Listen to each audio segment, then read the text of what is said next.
안녕하세요. 코레일 HSC 시험 준비하신 여러분 반갑습니다. 전 여러분과 같이 공부해야 될 류준상이고요. 저랑 여러분 기출 문제를 먼저 풀기에 앞서서 제가 잠깐 좀 설명 좀 드려보도록 하겠습니다. 채용 절차에 대해서요. 자, 일단 코레일 HSC 뭐가 중요하냐면 여러분 서류가 적격자는 전원 합격이에요. 그래서 여러분들에게 흔히 말하는 필기시험에 자격이 전부 다 주어지는 게 가장 큰 어찌 보면 핵심적인 내용이고요. 그래서 이 부분은 여러분 통과하기가 어떻다라고 생각하시면 되냐면 당연히 쉽다라고 생각하시면 될 거고요. 일단 서류 전형에서 떨어지시던 분들, 그런 분들에게는 굉장히 희소식일 수밖에 없습니다. 서류 전형부터 일단은 붙고 나서 나의 실력으로 뭔가를 보여줄 수 있는 기회가 됐거든요.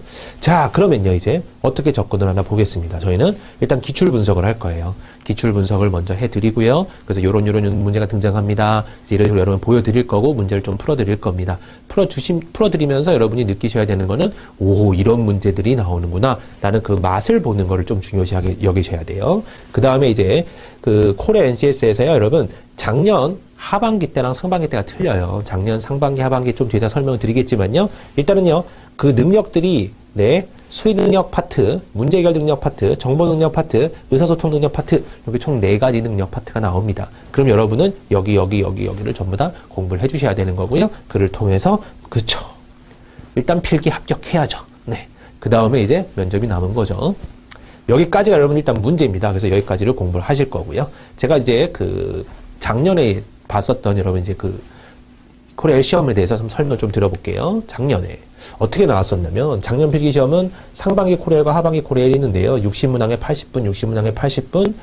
상반기 때는 여러분 이렇게 3개 능력밖에 안 나왔어요. 그런데 하반기 때는 정보 능력이 추가가 됐습니다. 그 정보 능력이 여러분 몇 문제 등장하냐면 한 3문제, 4문제, 5문제 이 정도 등장했는데요. 여기 3문제로 적혀 있죠. 그리고 여기 제일 중요한 게 여러분 60문항에 80분이에요. 그럼 80분을 주어주고 여러분 60분 동안 시험을 보는데요. 60문제를 주어주고 80분 동안 시험을 보는데요. 여러분이 시간적으로 한 문제당 1분 정도밖에 시간이 없다는 걸 염두에 두셔야 됩니다. 그래서 이 문제를 1분 내에 풀 수 있느냐 없느냐를 눈치채는 게 가장 중요하다고 제가 지금 말씀드릴 거예요. 그 부분 여러분 신경 써서 풀어야 되고요. 이 부분을 정말 핵심적으로 딱 느끼시고 제가 계속 잔소리 할 거예요. 그거에 따라서 여러분이 준비해 주시면 되는 겁니다. 자, 진행은요, 영역별로 시간 구분 없이 통합 진행이 됐다고 합니다. 예를 들어서 의사소통 능력, 수리 능력, 문제 해결 능력 이것들이 각각 영역별로 나온 것이 아니라요, 막 섞여서요, 여러분, 60문제가 쭈르륵 나왔대요. 그리고 통째로 나와 있는 시험지 넘겨가면서, 이거는 수리 능력, 이거는 문제 해결 능력, 이거는 의사소통 능력, 이런 식으로 바뀌어가면서 나온다는 소리입니다. 그래서 여러분들이 골라가면서 문제를 풀 수 있다라는 소리예요. 자, 오답 감점이 없었고요, 계산기는 사용이 불가했다고 합니다. 오답이 감점이 없었다는 소리는 여러분 뭐 해도 된다는 소리예요. 마지막에 너무 오래 걸릴 거나 너무 어려운 것들은 쿡쿡쿡 할 수도 있다는 소리입니다. 알겠죠? 네. 요 정도를 알고 계신 상태에서 같이 이제 기출문제를 넘어가서 한번 해석해 보도록 하겠습니다. 네, 기출문제 보도록 하겠습니다. 작년 하반기 기출문제고요. 문제 첫 번째 저는요 여러분 16번부터 진행을 하도록 하겠습니다. 자, 16번부터 볼 텐데요. 여러분이 느끼셔야 되는 겁니다. 지금 이 문제를 보면서요. 우와! 라는 걸 느끼셔야 돼요. 이런 거는 내가 절대로 시간 내에 풀 수 없겠구나라고 판단하셔서 살짝 이렇게 지양하셔야 되는 내용이고요. 먼저 풀고 나서 두 번째 돌 때 내가 풀 수 있는 거 다 풀고 나서 이제 시간이 걸리는 걸 풀자. 그 전략을 짜셨을 때 두 번째 정도에서 이제 풀어야 되는 그런 유형의 문제입니다. 자, 문제 한번 보도록 할게요. 다음은 무슨 기업의 미완성 재무 자료예요. 이 자료를 읽고 물음에 답하세요라고 했거든요. 자, 문제를 봤더니요. 부채란 기업의 타인 자본 의존도를 말하는데 보통 부채 비율이 회사의 자본보다 적어야 건전하다고 한다. 부채 비율이 가장 건전했던 애를 가라고 하고 가장 불건전했던 애를 나라고 했을 때 바르게 짝지어진 것은 그랬습니다. 그러니까 여기서 여러분 부채 비율이라는 게요. 가장 건전했던 애를 가라 그랬대요. 그럼 가를 보세요. 2010, 2014, 2009, 2007, 2008. 그죠? 가장 불건전했던 애를 나라고 합시다 했을 때 15, 14, 15, 16, 7. 요거 어때요, 여러분? 가는요, 다 달라요. 나는요, 겹치는 게 있어요. 그럼 이제 여러분의 판단 속에서 어떻게 계산을 하셔야 되냐면, 나는 차라리 나를 계산할 바에는 가를 계산해야겠구나. 당연하죠, 여러분. 앞에 보기가 다 다르잖아요. 7, 8, 9, 10, 14. 그죠? 그럼 7, 8, 9, 10, 14 중에서 가장 건전했던 해만 딱 골라낼 수 있으면요, 답이 결정되는 거 아닙니까? 그죠? 네. 그러니까 이 문제는 먼저 보기를 판단하고 나서 나는 겹치는 게 있기 때문에 어차피 골라내도 가를 한 번 더 구할 수도 있겠구나 라는 걸 생각하셔야 되는 거예요. 머릿속에서 이미 얘가 답이에요 라고 판단도 안 섰긴 했지만 답이라고 확정도 없어요. 확정도 없긴 하지만 얘네 둘이 겹쳐 있기 때문에 하면서 가 쪽을 봐야 되지 않을까라고 생각하시는 게 맞습니다. 일단은요. 근데 여기서 여러분 한 칸 더 생각하시는 분들은요. 어떻게 생각도 해야 되냐면 혹시 2015년도가 너무 동떨어지게 혹은 너무 쉽게 그냥 아니야 라고 판단이 될 건가? 이런 것도 여러분 나쁘지 않습니다. 혹은 이게 완벽하게 그냥 너무 쉽게 도드라지는 답인가? 두드러지는 답인가? 라는 것도 판단해도 나쁘진 않아요. 자, 나를 보면요. 가장 불건전했던 해래요. 그러면 이게 여러분 어떻게 해석을 해야 되냐면 부채 비율이라고 하는 거는요. 네, 자기 자본분해인가요? 네, 타인 자본 기업을 말하는데요. 자, 여기서 여러분 식 가운데는요. 뭐 그런 정확하게 어떤 뭐죠? 이게 기본적으로 나와 있지는 않아요. 그죠? 그죠? 그냥 타인 자본 의존도를 말하는데 회사의 자본보다 적어야 건전하다고 한다. 라고 했기 때문에 이 자본과 부채를 비교해야 되는구나 라고 판단이 될 겁니다. 웬만하면 여기 식이 주어져 있는데 식에 대한 개념이 없기 때문에 지금 여러분은 요쪽하고 요쪽을 비교해야 되는 거예요. 그러면 부채 비율, 예분의 예, 예분의 예, 예분의 예, 요거 하라는 소리입니다. 그러면 2015년을 쓱 봤을 때 여러분 굉장히 크긴 크죠. 36,000분의 55,000인데 혹시 얘보다 더 큰 데가 있나? 가장 불건전했던 애라며요. 한번 보는 거예요. 34,000분의 52,000. 이것도 얼추 비슷해 보이긴 하는데요. 34,000분의 39,000, 34,000분의 3만, 31,000분의 26,000, 26,000분의 이런 식으로 들어가는 겁니다. 네. 했을 때 여기가 가장 불건전해 보이기도 하네요. 느낌상. 그죠? 그러니까 이럴 때 애매합니다. 라고 생각했을 때 이쪽을 선택하는 건 여러분 별로 현명한 선택은 아니고요. 당연히 가 쪽을 선택하셨어야 되는 겁니다. 가 쪽에서요. 그러면 8년, 여기요. 9년, 7년, 10년, 그 다음에 14년도만 여러분이 뭐 하면 되는 거예요? 굳이 계산을 한번 해주시면 되는 거예요. 그래서 가장 건전했던 해를 찾아봅시다. 라고 하는 거죠. 자, 여기서 여러분 첫 문제인데 굉장히 어려운 내용이 많이 등장하고 있어요. 25,560분의 네, 15,738입니다. 요 비율은요, 여러분 계산 하나마나 이건 계산하면 안 돼요. 이거 절대로 실제로 막 나누세요 하면 절대 안 됩니다. 그냥 비교만 하는 거예요. 23385분의 23467이래요, 여러분. 그냥 비교만 하면 되는 거예요. 어때요? 이거 두 개 비교하세요. 그러면 당연히 얘가 더 크죠, 여러분. 그럼 부채 비율이 더 크다는 소리입니다. 맞나요? 네. 그거 볼 것도 없이 지금 가장 건전했던 애는 부채 비율이 가장 적어야 되는 애니까 얘는 날라가 주시는 거예요. 싸워보지도 않고 얘한테는 아직 안 되네. 왜냐면 얘는 거의 1 정도 되잖아요. 얘는 아직 1택도 없고요. 얘도 여러분 보시면 25,000분의 21,000이에요. 그럼 25026과 21701을요, 여러분 얘랑 비교할 거란 말이죠. 분모는 거의 유사한데, 그죠? 분자는 얘가 훨씬 크잖아요. 볼 것도 없이 얘가 더 클 거예요. 그러면 우리는 작은 것만 필요하니까 얘는 날아가는 겁니다. 그럼 지금 일반적으로 여러분 얘가 흔히 말하는 갑이에요. 네. 최고예요. 얘랑 까불 수 있는 애가 있나 보세요. 26,000분의 24,000과 25,000분의 15,000은 까불 수 없죠. 여기도 여러분 보면 여기는 뭐 택도 없는 소리고요. 그죠? 이건 오히려 1이 넘어가잖아요. 자본보다 부채가 더 많아지는 그런 연도잖아요. 그러니까 지금 여기서 여러분 가장 건전한 애를 고르세요가 어찌 보면 가장 핵심인 거죠. 그래서 2007년도가 확 도드라져야 되는 겁니다. 그래서 2007년도가 가에서 답이기 때문에 계산할 것도 없이 나 다 이런 거는 계산할 필요도 없는 거죠. 뒤에 거는요. 2014년, 2015는 계산할 것도 없는 거예요. 그죠? 아까 여기가 약간 애매하긴 했었는데요. 실제로 만약에 근데 제가 여기서 좀 추가적으로 좀 공부를 좀 해드릴게요. 이 답은 여러분 3번이라고 금방 해결이 돼요. 왜냐하면 가 때문에. 가는 눈에 도드라지는 답이기 때문에 그냥 쉽게 해석은 되지만 여러분이 이제 어차피 추가로 알고 계셔야 되는 내용입니다. 요거요. 요거 두 개를 정말 비교하고 싶어요. 52299 네, 34734죠. 이렇게. 얘랑요. 55259 네, 36902예요. 얘를 정말 비교하고 싶어요, 여러분. 첫 번째, 여러분이 어떤 일을 할 수 있냐면요. 여러분은 이렇게 분수를 비교하는 법이에요. 이거 분수 비교법이라고 하거든요. 굉장히 중요한 내용이에요, 여러분. 네. 흔히 말하는 자료 해석, 이거 크게 말하면 여러분 자료 해석이라고 보면 되거든요. 어떤 자료를 해석하는 문제다라고 생각하시면 되는데 자료 해석에서 여러분 정말 제 1번입니다. 가장 필요한 공식이에요. 가장 필요한 여러 보면 이론이고요. 이걸 모르면 이걸 절대 1분 내에 못 풀어요.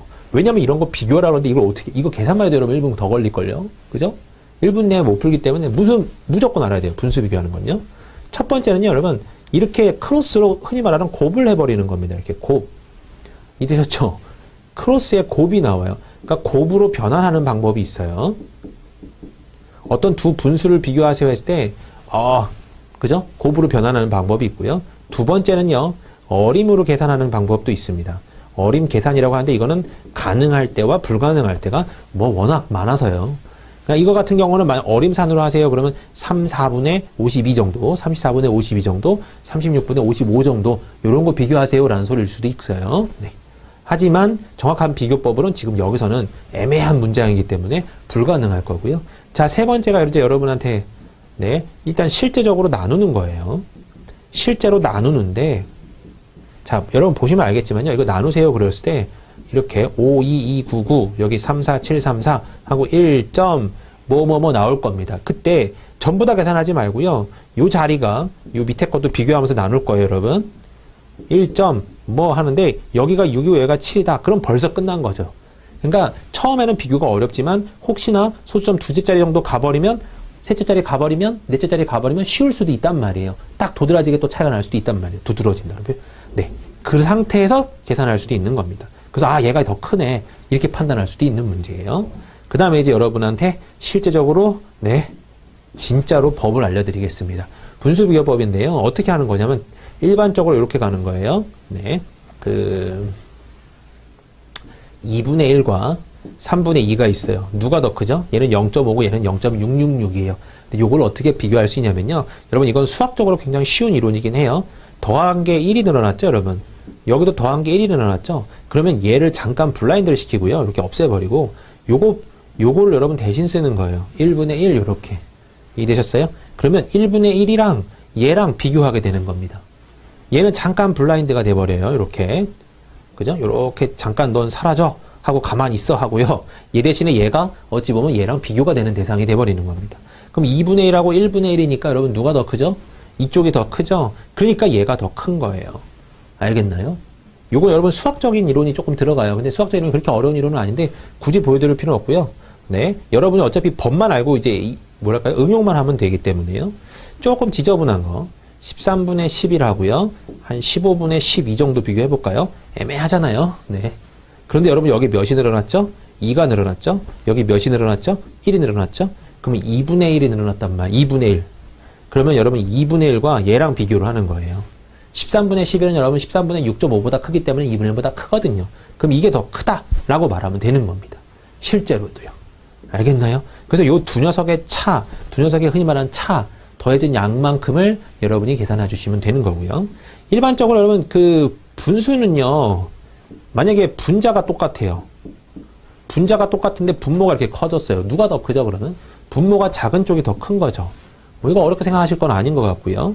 그 다음에 분모가 똑같은데 분자가 더 커요. 그럼 볼 것도 없이 분자 더 큰 게 더 큰 거죠.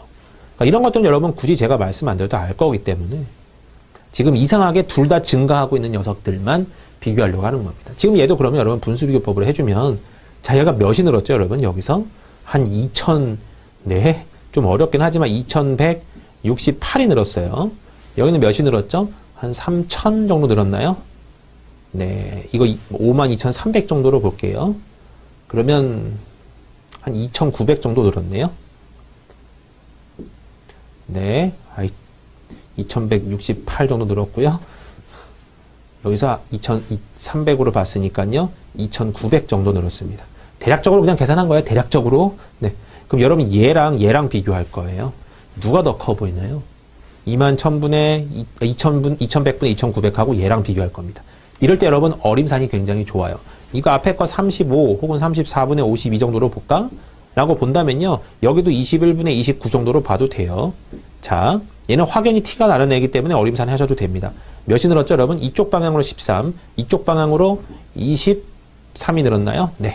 그럼 얘 같은 경우는 거의 2에 가까운 녀석인데 얘는 1 조금 넘거든요. 볼 것도 없이 이쪽이 더 크네요. 판단할 수 있어요. 그러니까 결론적으로는 이게 더 큰 겁니다. 그래서 결론적으로 2014년도가 더 큰 거예요. 아까 요것분의 요거랑 요것분의 요거가 굉장히 헷갈렸었는데 얘가 더 크다는 소리가 나옵니다. 엄밀히 말하면 굉장히 미묘한 차이일 것 같지만요. 분수비교법을 해주면 도드라지게 또 차이가 납니다. 이렇게. 조금 헷갈리죠, 여러분? 근데 이런 게 너무 많이 나올 거기 때문에 계속 설명드릴 거예요. 그때마다 한 번씩 익혀보는 선택을 해주시기 바랍니다. 자, 한 문제를 풀면 여러분 익히 시간이 오래 걸려요. 제가 설명하느라 오래 걸리긴 했지만 기본적으로 여러분이 알고 계셔야 되는 상황들이 꽤 있다는 소리입니다.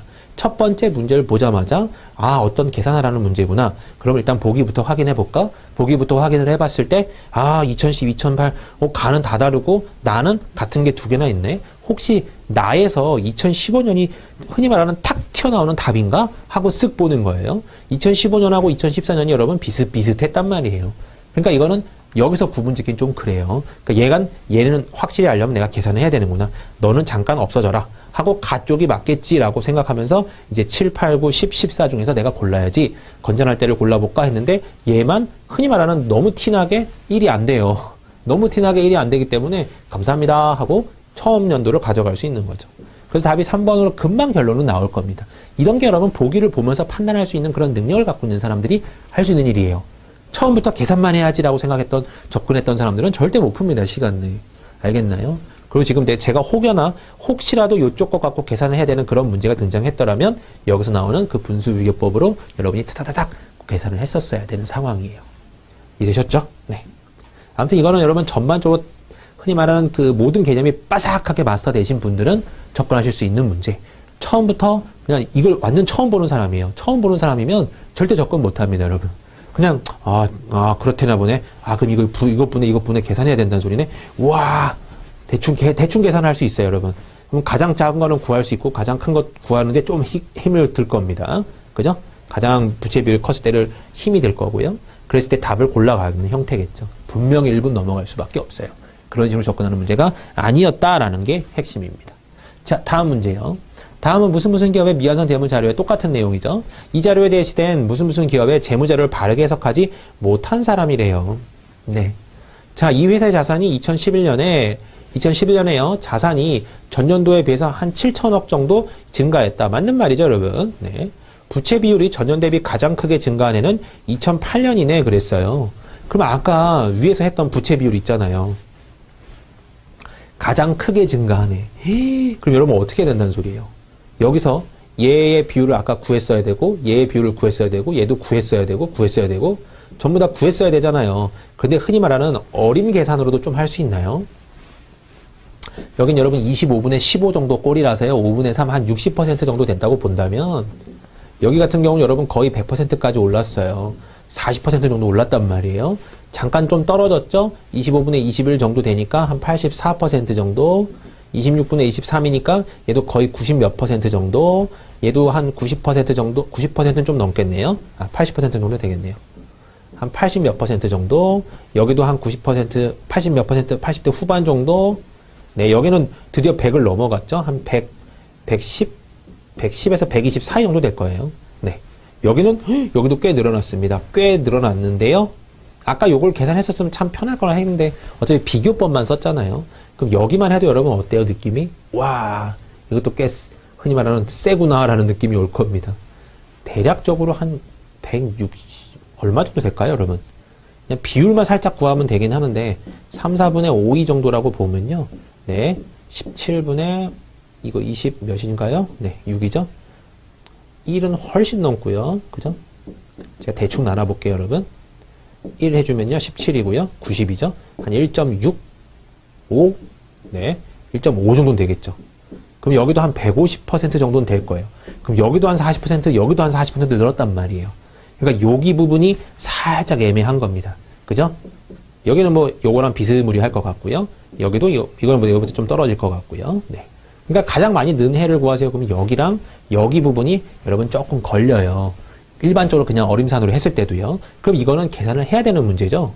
그럼 이때는 여러분 이 문제를 잠깐 어떻게 하냐면 느낌이 와야 돼요, 여러분. 이건 너무 계산이 지저분할 것 같아. 잠깐 기다려봐 라는 마인드가 좀 필요한 겁니다.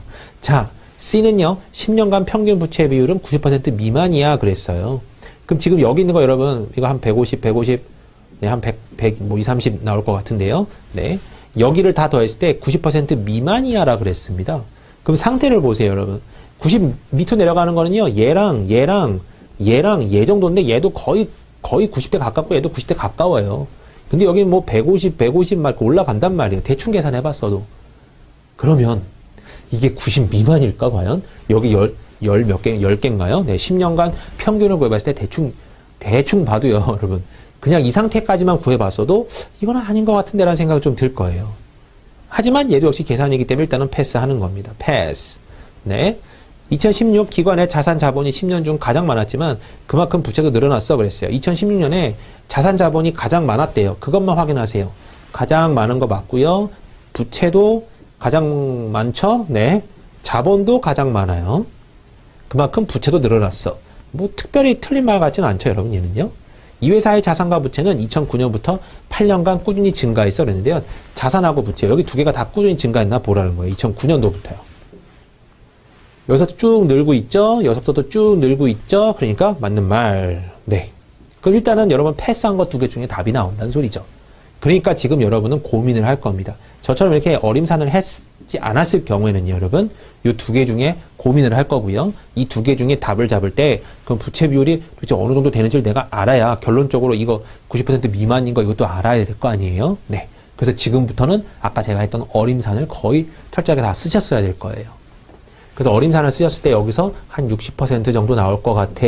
여기는 100% 정도 나올 것 같고, 여기는 25분의 84 정도 나올 것 같고, 이런 식으로 요 앞대가리분의 요거 앞대가리 요것만 계산하는 거예요. 25분의 21이니까 양변에 44 곱해서 100분의 84를 유도해버리는 겁니다.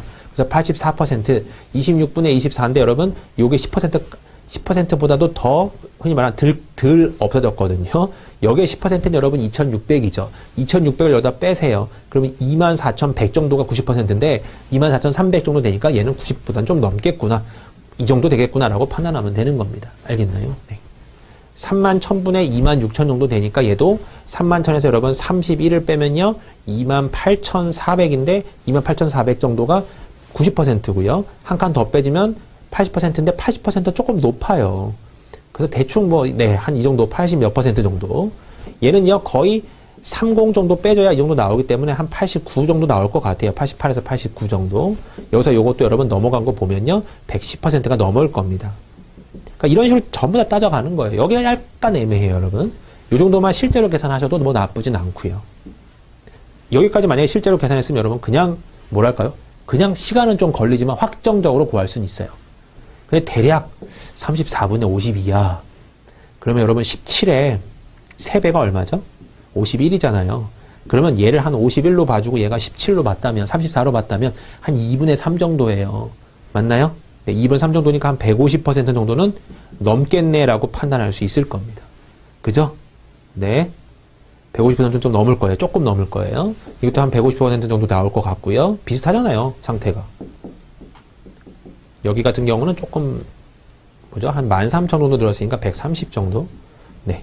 그러니까 대략적인 계산만 해도 여러분 이렇게 어림산으로 나옵니다. 그랬을 때 얘를 계산하는 게 더 나으려나? 여기 한 40% 정도, 여기도 한 40% 정도. 그런 애매한 부분이 있고요. 그죠? 그런 애매한 부분도 있고, 여기에서는 여러분 모두 있죠? 여기도 애매했죠? 여기 두 개를 실제로 계산해야 되는 거니까. 그러니까 얘를 볼 바에는 차라리 3번 쪽을 보는 거죠. 3번 쪽을 봤을 때 10년간 평균 부채 비율, 여기에 평균을 구하세요니까 흔히 말하는 아까 말했던 거랑 똑같아요, 여러분. 네, 90 밑으로 내려가는 게 지금 몇 개 없어요. 그리고 내려가봤자 얼마 안 내려가 있어요. 90 밑으로. 그러면 얘네들을 다 더했을 때 얘가 그냥 상식적으로 평균이 90 밑일까? 그런 건 판단하는 겁니다. 아니지라고 생각하는 거죠. 답이 그래서 여러분 여기서는 3번 쪽으로 가셔야 되는 게 맞는 답입니다. 이해되셨나요? 네. 뭐 두 문제밖에 안 푸는데 여러분 시간 엄청 가죠? 네, 설명이 제가 좀 할 말이 많아서 그래요. 요 문제에서도 또 설명드릴 게 있는데 여러분 보세요. 이것도 무조건 자료 해석 파트에서는 알고 있어야 되는 내용입니다. 1, 2, 3, 4, 5번이 있어요. 얘가 레벨 3, 레벨 2, 뭐 레벨 4, 레벨 5 이렇게 해볼게요. 네. 이게 흔히 말하는 쉬운 거일수록 레벨이 낮아요. 흔히 말하는 얘네들은 눈으로 계산이 가능한 녀석들, 얘네들은 손으로 무조건 계산해야 되는 녀석들, 얘는 뭐 어림산, 뭐 혹은 그 다음에 뭐 적당한 계산 정도요. 그러면 여러분이 쭉 내려올 겁니다. 고정관념 때문에 여러분 1번부터 내려오게 돼 있거든요. 그럼 1번부터 내려왔을 때 얘를 딱 봅니다. 이건 할 만한 계산인데 시간도 조금밖에 안 걸릴 것 같아 라는 판단이 든다면 하세요. 그런데 조금 걸릴 것 같아요. 조금 고민할 것 같아요. 그러면 패스하세요.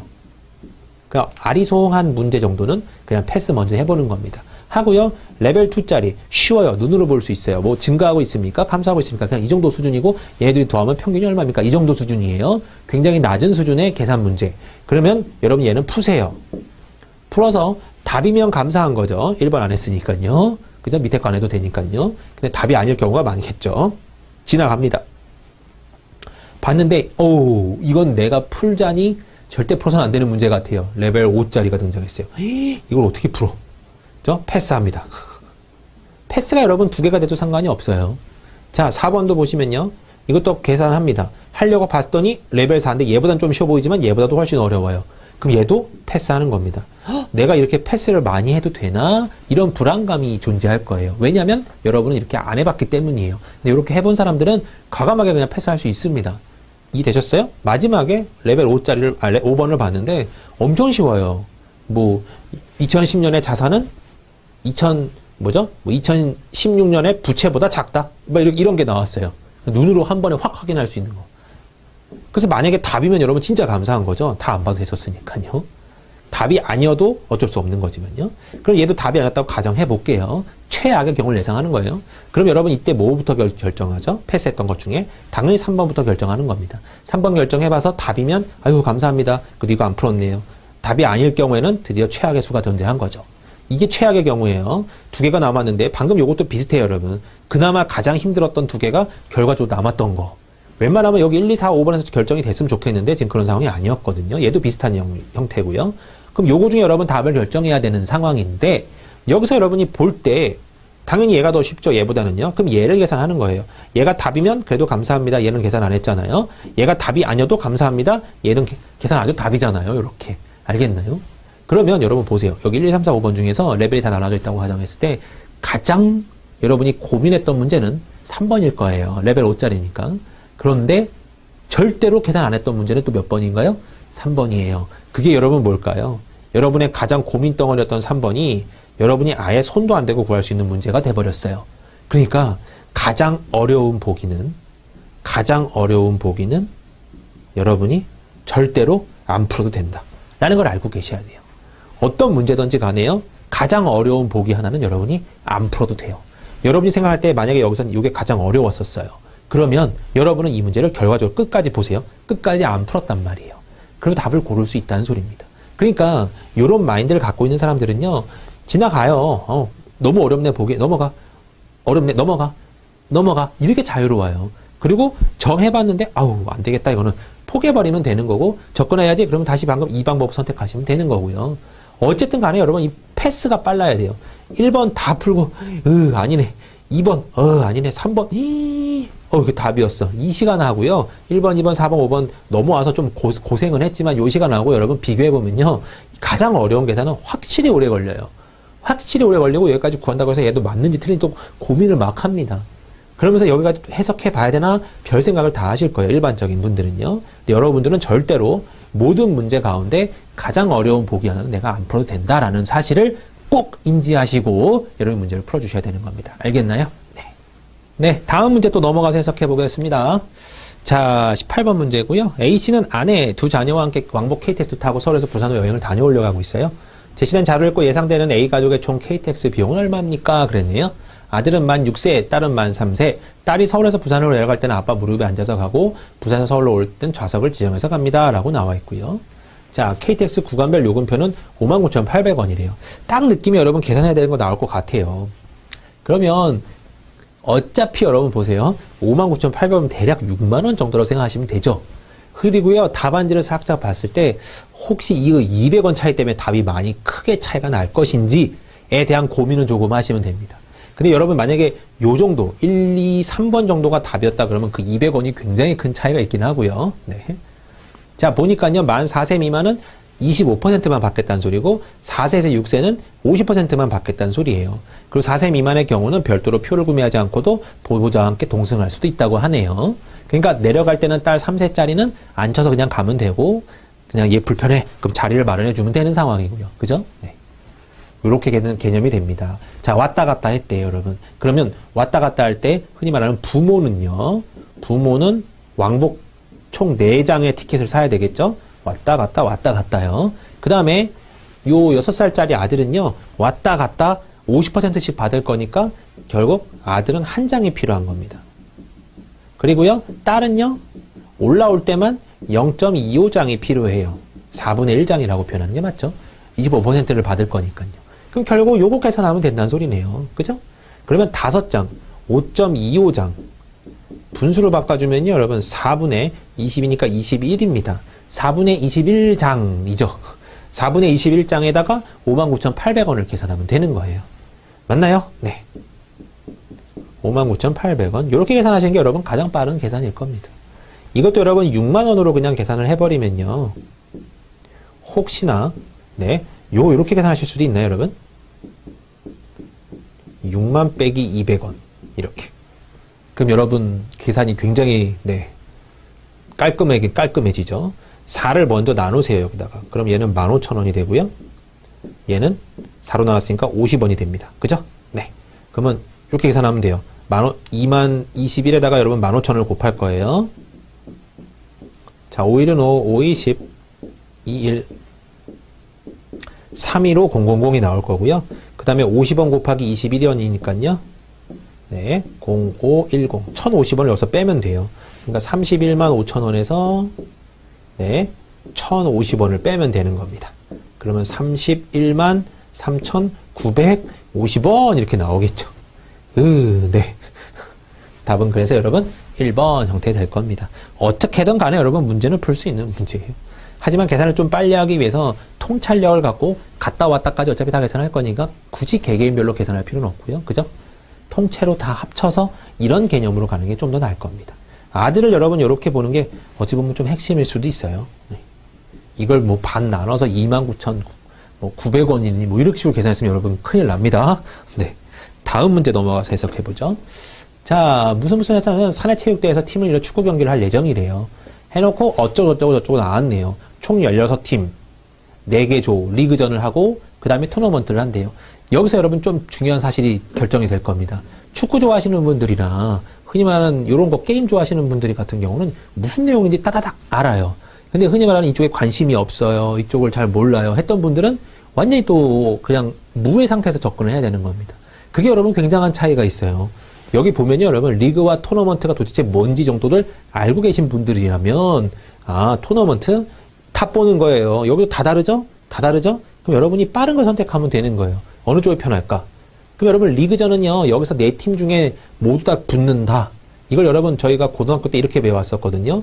4팀 중에 한 번씩 붙어요. 4C2라는 개념을 썼습니다. 기억이 나시나요? 네. 그리고 1조에서 그럼 이만한 경기 수가 일어날 거고 2조, 3조, 4조까지 가야 되니까 이거 곱하기 4가 일어나야 되겠네. 이렇게 구하실 수도 있고요. 토너먼트 같은 경우는요, 여러분 재미있는 게 토너먼트는 이렇게 만약에 3팀이 있다고 해봐요. 엘리미네이션이라고 하는데요. 제거되는 거예요. 둘이 붙었어요. 한 팀이 져요. 그럼 제거되는 겁니다. 그리고 2팀이 붙었는데 또 졌어요. 한 팀이 제거되는 거죠. 그럼 얘가 우승자가 되기 위해서는 2경기가 일어나야 되는데 2경기당 전부 다 한 팀씩 제거가 됩니다. 그러니까 지금 여기서는요, 총 8팀이 토너먼트전에 올라가거든요. 그럼 8팀이 토너먼트전에 올라가서 우승이 딱 나오게 하려면요, 총 몇 경기가 일어나야 되나요? 8팀 중에 7팀이 엘리미가 돼야 될 거 아니에요, 이렇게. 그러니까 총 7경기가 일어나는구나라고 토너먼트는 되게 쉽게 구할 수 있어요. 얘는 이 계산을, 이것도 어렵진 않아요, 여러분. 6, 4, 24기 때문에.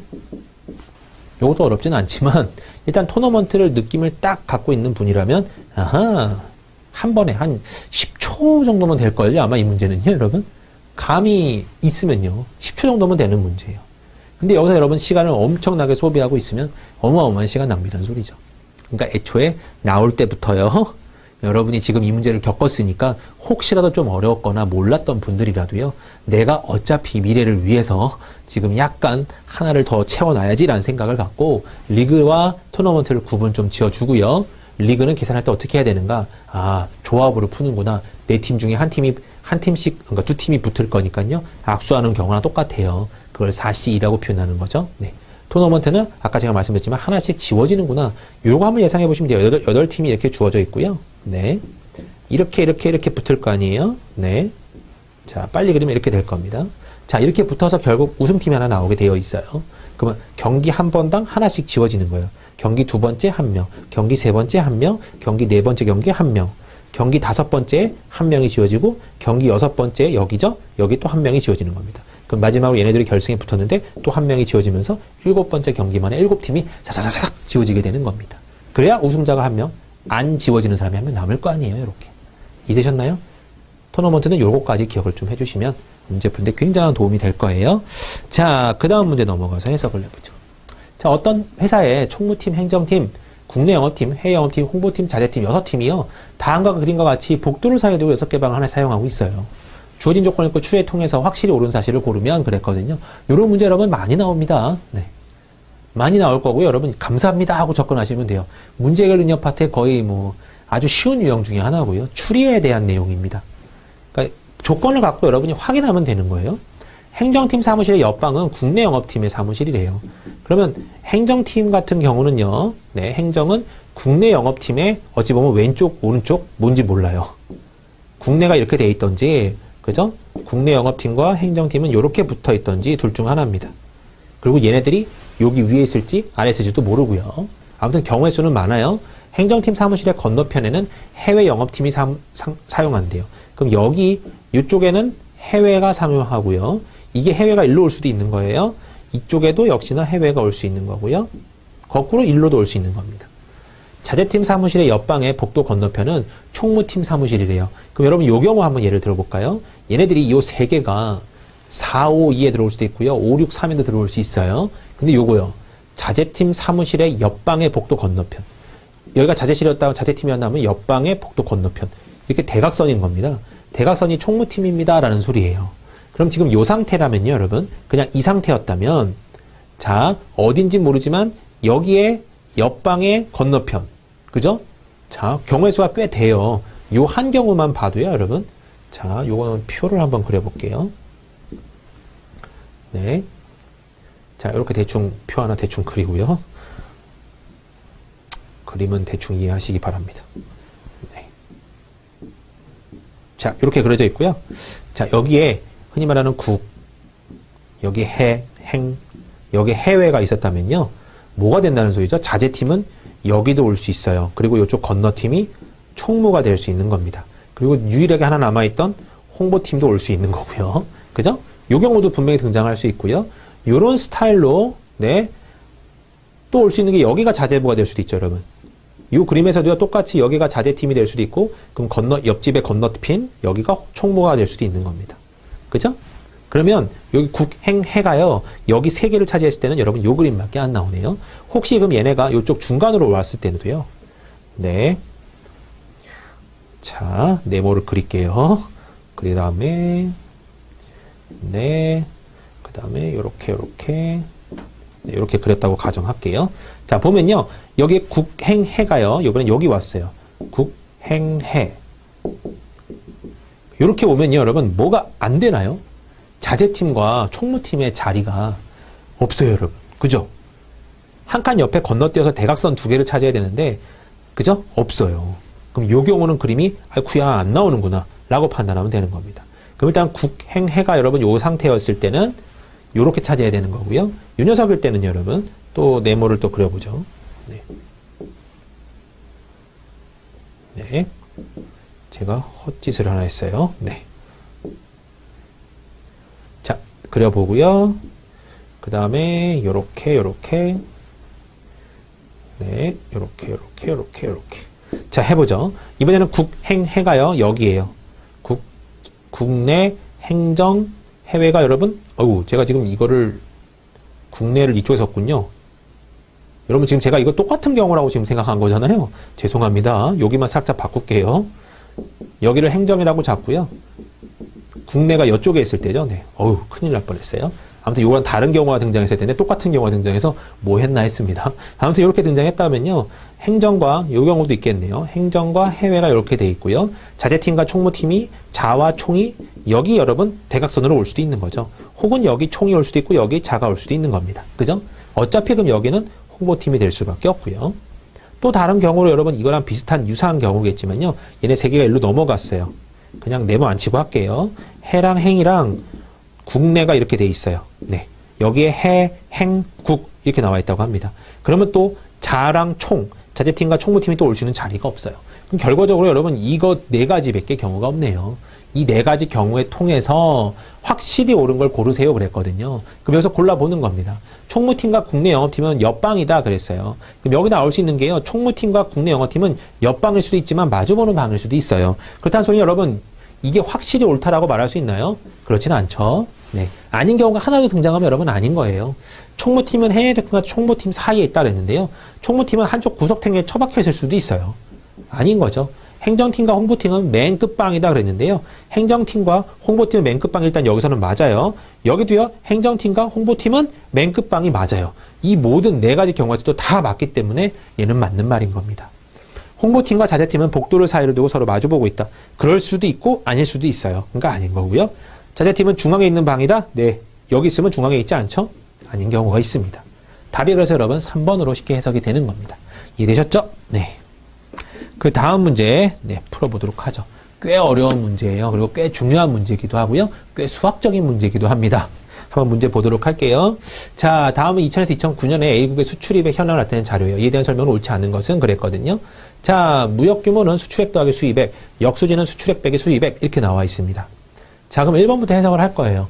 1번, 무역 규모가 가장 큰 해는 수출액과 수입액이 가장 큰 해는 그랬어요. 그러면 아이고 수출액과 수입액을 다 대충 더해야 되는가 보다 라고 생각할 수 있겠지만요. 여기서 여러분이 수학적으로 조금만 접근 한번 해보세요. 자, 수출액을 X축이라고 하고요. 수입액을 Y축이라고 한다면요. 지금 무역 규모가 가장 큰 해라고 그랬잖아요. 그러면 X랑 Y를 여러분 뭐 한 거죠? 더한 거예요. 그럼 X 더하기 Y는 흔히 말하는 절편을 K라고 놔볼까요? 그러면 요 녀석일 때 이 K가 가장 큰 해가 지금 2008년이냐 요거잖아요. 그럼 이제 여러분은 고민을 하는 겁니다. Y는 마이너스 X 더하기 K라고 바꿀 수 있죠. 요거 이항하면요. 그러면 지금 지나가는 점들은 2001년도는 여기를 지나요. 2002년도는 여기 이렇게 다 지나가요. 점들이 나와 있잖아요. 요 그래프를 한번 그려보는 거예요. 여러분. 요 그래프는 어떻게 생겼냐면 여러분 기울기가 마이너스 1짜리니까 이런 정도로 생긴 겁니다. 그죠? 그랬을 때 흔히 말하는 절편이 가장 큰 게 가장 큰 무역 규모를 갖고 있는 거예요. 그러면 여러분 이런 곡선들, 이런 직선들 예를 들어서 여러분 여기서 시작했다 그러면 네, 그림이 삐뚤빼뚤하네요. 네, 아무튼 이렇게 생긴 녀석으로 주르륵 올라가는 겁니다. 자, 첫 번째 거는 완전 쓸데없으니까요. 그럼 2001년도의 무역 규모는요, 여러분 어딘지는 모르겠지만 이렇게 잡았을 때 요 정도의 K를 갖고 있는 녀석이구나 라고 생각하시면 되는 겁니다. 2002년도는 이것보다 조금 위에 있는 K를 갖고 있겠죠. 제가 그림상으로 여러분 정확하게 그릴 수가 없어서 대충이라도 보시기 바래요. 그 2002년도는 2001년도보다 높은 무역 규모를 갖고 있다라고 판단할 수 있는 거예요. 그럼 이 직선으로 여러분 쭉 올라갔을 때 가장 높은 데는 당연히 요 정도가 되겠죠. 여기. 그죠? 2008년도가 가장 클 거 아닙니까? 조금 이 정도면 되겠죠, 여러분? 네.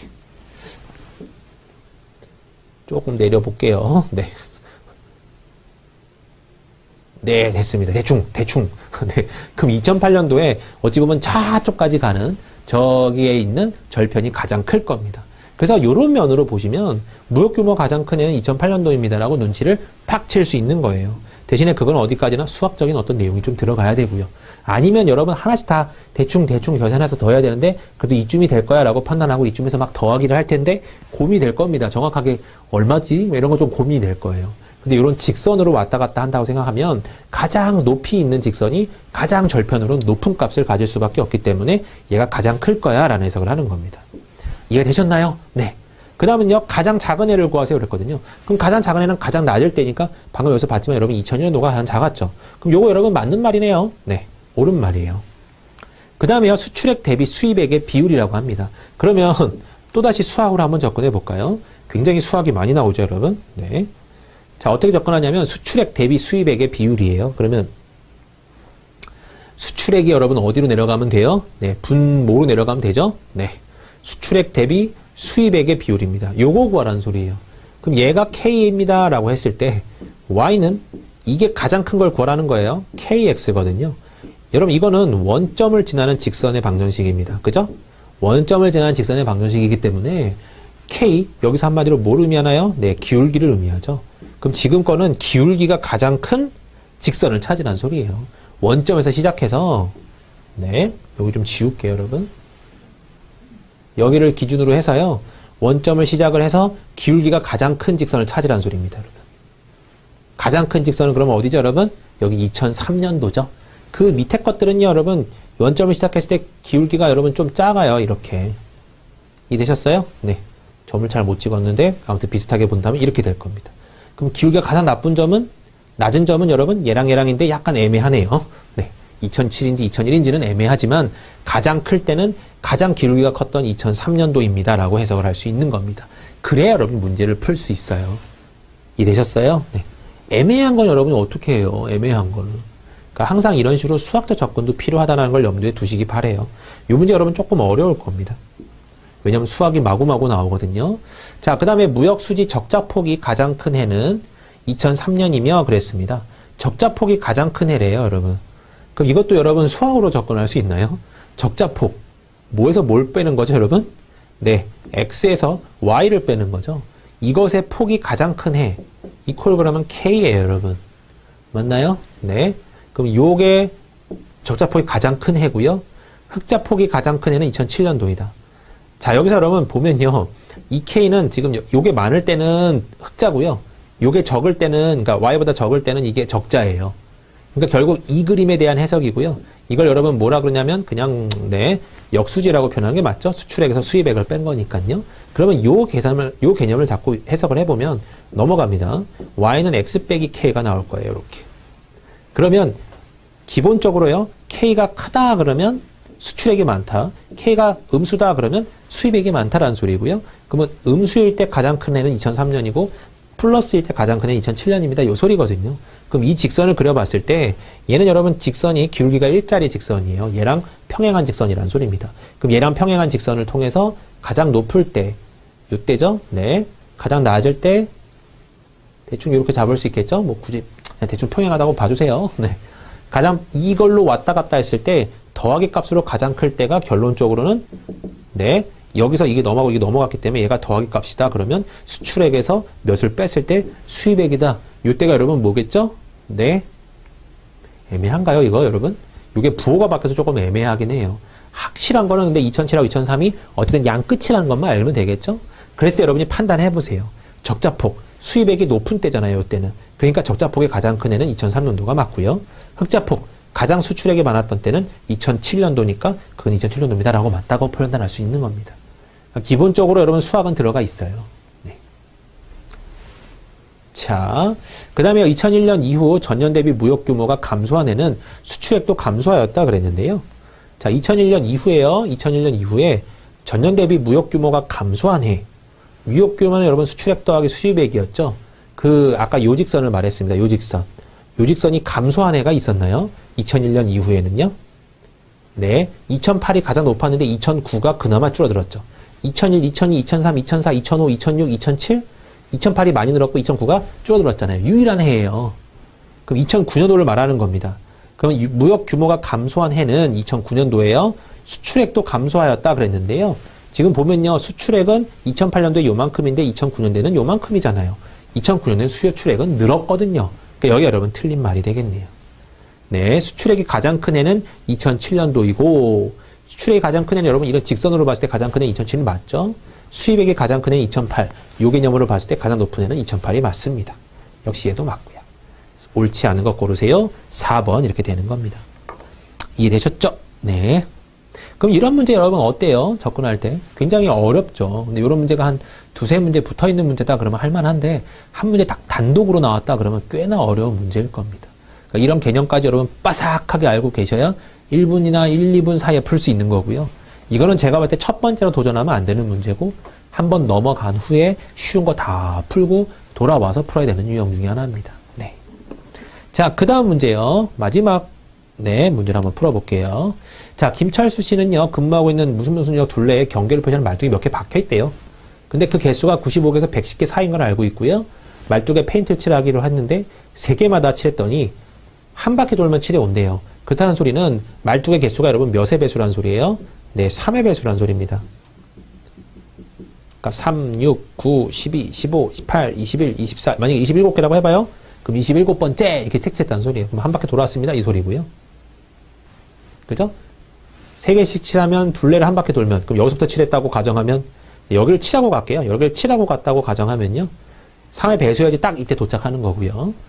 4개마다 칠하면요. 2바퀴를 돌았대요. 4개씩 돌았다면 여러분 4, 8, 10 이렇게 돌았다는 소리잖아요. 근데 처음에는 도착하지 못했고 여기에 두 번째 2바퀴 돌아서는 딱 도착했대요. 그러니까 얘는요. 한 바퀴를 돌면, 그죠? 한 바퀴를 돌았을 때는 3의 배수가 맞는데, 그러니까 말뚝의 개수는 여러분 3의 배수가 맞아요. 하지만 2바퀴를 돌아야 4의 배수였다는 소리는 원래 거는 2의 배수였다는 소리입니다. 이해되셨어요? 네. 이걸 여러분 눈치채는 게 가장 핵심이에요. 아, 그럼 3의 배수이자 2의 배수네. 그럼 여러분 무슨 배수죠? 6의 배수입니다. 그러면 여러분 저기 95에서 110 사이에 6의 배수를 찾아주시면 되는 거예요. 그러면 95에서 여러분 96이 6의 배수고요. 네. 그 다음에 110인가요? 네. 아니죠. 100이죠. 102도 6의 배수고 108도 6의 배수고 그렇죠. 요거 3개가 답이 나올 수 있어요.